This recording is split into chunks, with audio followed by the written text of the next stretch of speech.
we're just going to loosen up all the dirt with this hammer.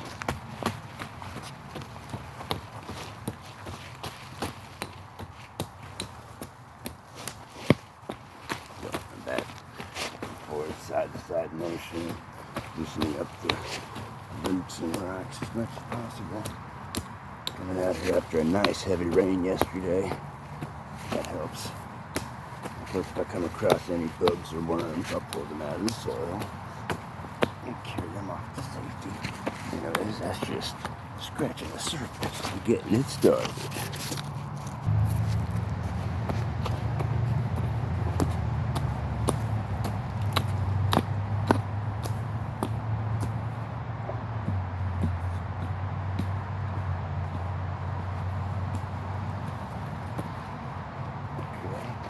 And of course, you want to use the clips to cut out all the roots.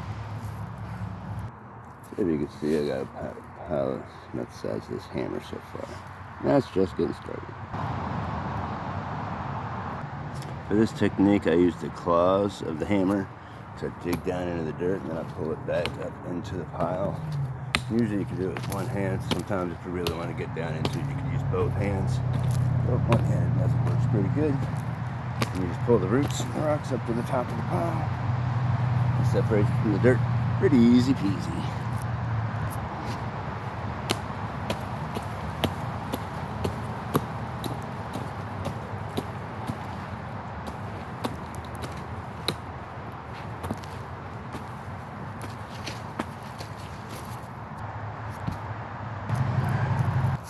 I normally scoop up about 5, maybe 4 or 5 sandbags worth of dirt, which is roughly my body weight, using this bucket to fill the sandbags with, and this scoop, of course. Okay, so that's the first of many buckets. I should also mention that when you're scooping up the dirt, or while you're digging the dirt, try to make sure you don't step on the dirt, because that'll squish it down and make it harder to dig. Okay?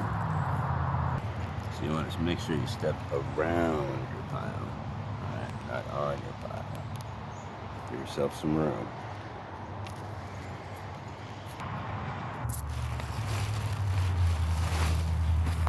These freshly painted, custom painted camouflage sandbags. They were originally bright white, painted them camouflage. It's around 20 in this size bundle. And like I said, I usually begin with about 5 and then take a break and then do 5 more and then another 5.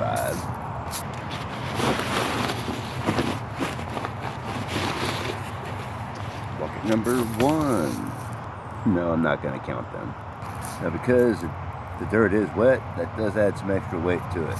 So, this is your apocalyptic workout.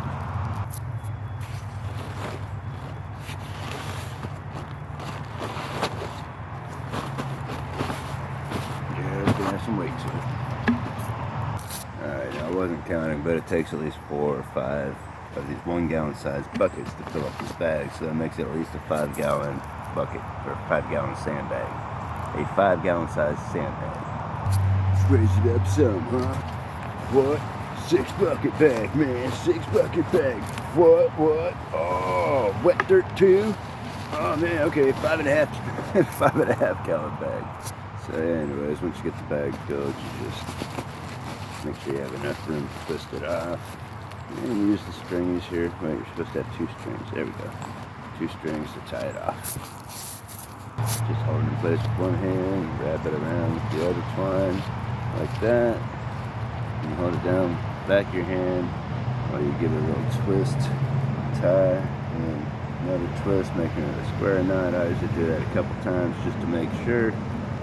And then flip it over to the other side and give it another twist and another square knot, and there you go. How about that camouflage though, huh?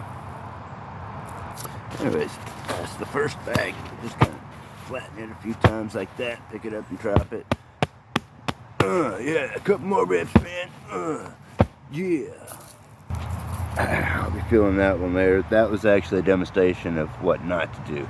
Don't lift with your back. You lift with your legs, alright? You pick it up and lift with your legs, keeping your back secure, not arched over. That's a good way to pull muscle. being serious.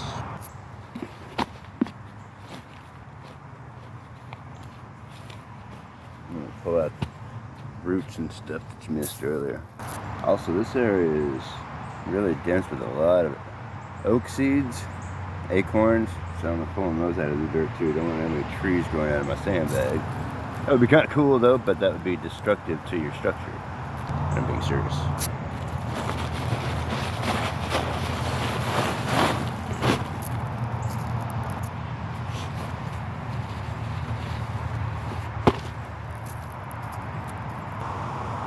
Yeah, that's another 5.5 gallons. Said I wasn't going to count, but there you go. And there it is. Bag number 2.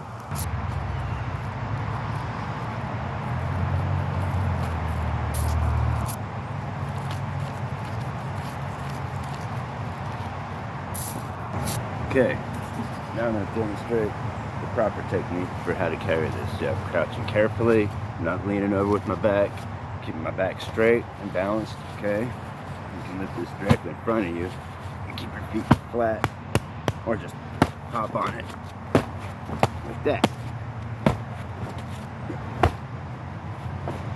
Apocalyptic exercise, yeah!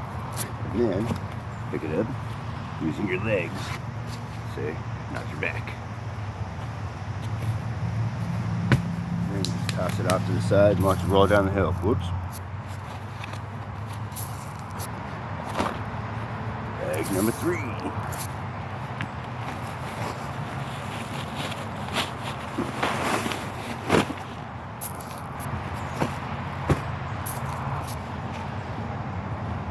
Notice how I'm also using the bag for camouflage. So at this point, I usually go ahead and pre-fill the bucket for the next bag.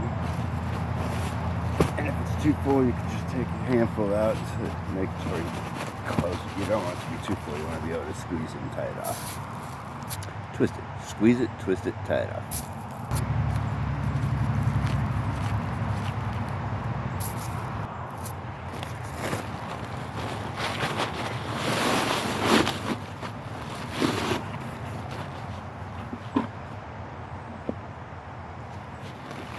Keep it going. Begin to feel the rhythm. Never from the pound. Dig it in the dirt. Putting in the bird. Moving it carefully so my back don't hurt.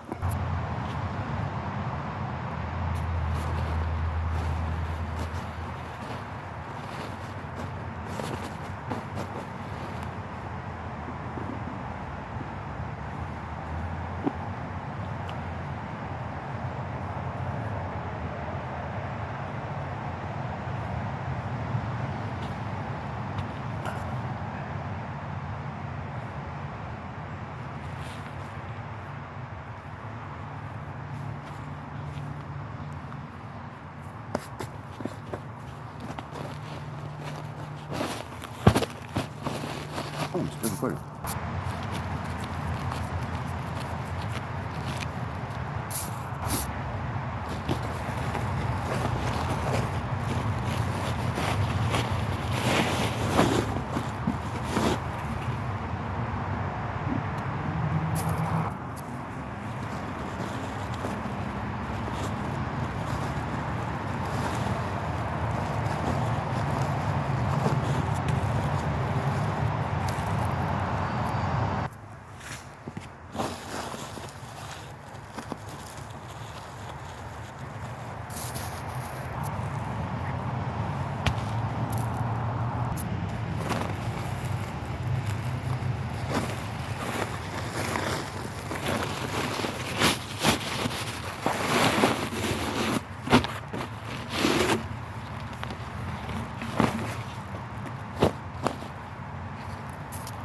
So as I thought that, 1, 2, 3, 4, and the 5th one rolled down the hill because I was showing off with the camera.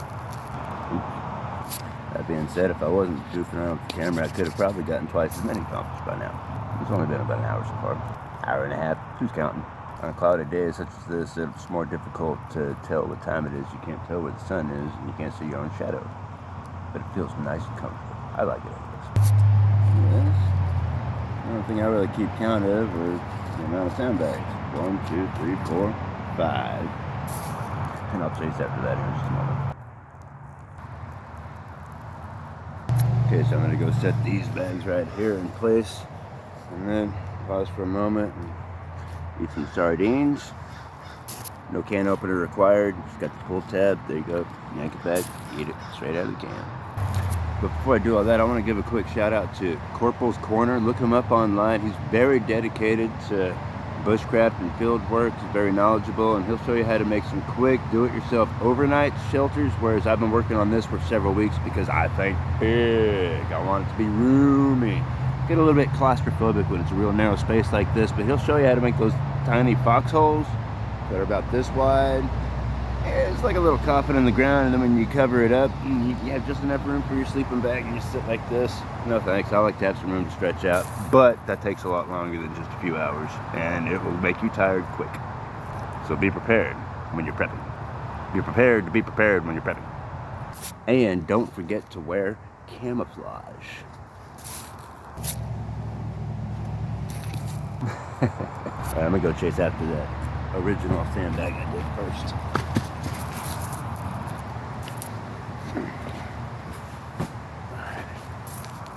Whew, that's some exercise. Running uphill with a sandbag on your shoulder. Apocalyptic exercise, yeah! Oh, for those of you who haven't seen it, welcome to my dugout shelter so far. As I said, it's got some room. And I'm finishing up that gap right there. There's the 4 sandbags I just did. Well, 3 of them, I got a couple of them in place already. See, right here's the stairs. And as you see, plenty of room to lay down. Still needs a roof on this thing though. You know?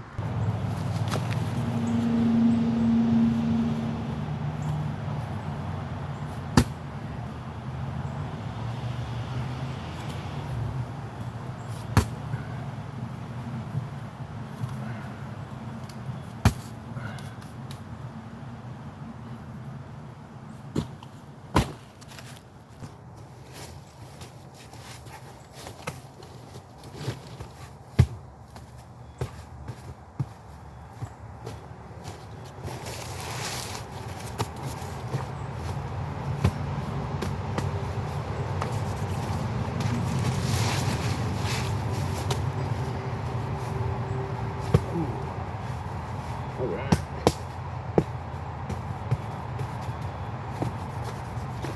So I'm talking about perfect measurement. Look at this. Right here. From there. See? That was the perfect width to fill up that gap right there for these steps. Step, step. Boom. That's actually a wall. The beginning of one. I should have said that continuation.